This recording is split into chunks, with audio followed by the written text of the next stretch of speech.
माता पिता के चरणों से मैं अपना एक काव्य पाठ प्रारंभ करता हूं कि जिनके चरणों में पलती रही हर सांस की गरिमा सदा, कि जिनके चरणों में पलती रही हर सांस की गरिमा सदा, जिनकी दुआ से मिलती रही। उत्सव है, श्री राम जी का त्योहार है। दशहरे से इस त्योहार की हम एक प्रकार से शुरुआत मानते हैं। मैं उसी दशहरे से मेरे काव्य पाठ को प्रारंभ करना चाहूंगा। रंगलाल जी, ध्यान चाहूंगा आपका कि हर दशहरे पर, ध्यान से सुनिए, कि हर दशहरे पर निकलते हैं हजारों रावण, कि हर दशहरे पर निकलते हैं हजारों रावण, बस एक रावण को जलाने के लिए। कि दशहरे पर निकलते हैं हजारों रावण, बस एक रावण का पुतला जलाने के लिए। आज घर घर में रावण बैठे, कि दशहरे पर निकलते हैं हजारों रावण, बस एक रावण जलाने के लिए। पर असली रावण तो भीतर के अहंकार में पलता है, स्वार्थ की अंधेरी गुफा में छिपा रहता है और अवसर पाते ही इंसानियत का हरण कर लेता है। पर असली रावण तो भीतर के अहंकार में पलता है, स्वार्थ की अंधेरी गुफाओं में छिपा रहता है और अवसर पाते ही इंसानियत का हरण कर लेता है। कंधों पर भ्रष्टाचार, मन में नफरत का जहर, कि कंधों पर भ्रष्टाचार, मन में नफरत का जहर, हाथों में धर्म की मसाल, पर आंखों में अंधविश्वास की धुंध, चेहरे पर नैतिकता का मुखौटा है, कि चेहरे पर नैतिकता का मुखौटा है। हर कोई राम बनने का अभिनय करता है। आप देखेंगे सबके सामने कोई राम बन के आता है कि मैं भी राम, मैं भी राम, कि हर कोई राम बनने का अभिनय करता है, पर ना मर्यादा है।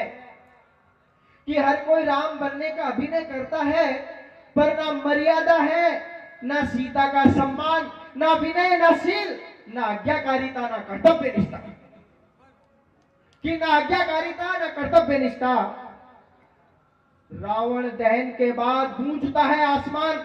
जब हम रावण जलाने जाते हैं, हजारों की भीड़ होती है और फिर वो आसमान गूंजता है, कि रावण दहन के बाद गूंजता है आसमान, रावण जल गया, रावण मर गया, रावण जल गया, रावण मर गया, जैसे नारों के साथ।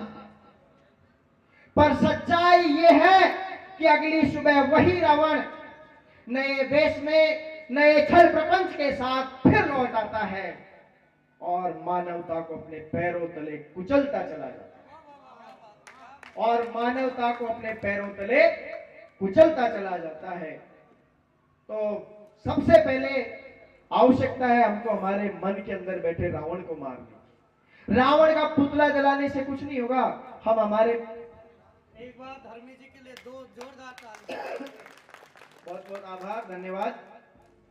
और एक मुहिम और मिसाल जो ओम प्रकाश जी सर ने चलाई है, मैं कुछ पंक्तियां उस विषय पर भी निवेदित करना चाहूंगा।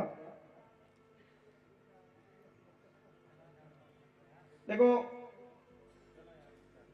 मनुष्य सामाजिक प्राणी है, समूह में निवास करता है, समाज में निवास करता है और संवेदना को जीता है, भावनाओं में बहता है, संबंध और रिश्तों में रहता है। जब हमारा परिजन, हमारा कोई अपना हमसे बिछुड़ जाता है, सदा के लिए चला जाता है, उसके बाद कैसी परिस्थिति बनती है और कैसी हमारी परंपराएं हैं, इसी विषय पर मैं ध्यान चाहूंगा। बहुत ही संवेदनशील विषय है जो मेरे श्रोतागण खड़े हो रहे हैं उनका। और मैं एक बार चाहूंगा कि आप खुद के लिए एक बार तालियां बजाएं, मेरे लिए नहीं, कवियों के लिए नहीं, अपने आप के लिए तालियां बजाएं। मैं उस विषय पर बात करना चाहूंगा जिसकी अलग भाई साहब ओम प्रकाश जी ने जगाई। मौत आई, ध्यान से सुनो, छोटी सी पंक्ति। मौत आई, शांति पसरी, कि मौत आई, शांति पसरी, पर घर में शोर है रुदन का। कि मौत आई शांति पसरी, पर घर में शोर है रुदन का। पंच पटेल जुटे, रिश्तेदार घेर बैठे। कि पंच पटेल जुटे आगे, रिश्तेदार घेर बैठे। ऐसे आती है भीड़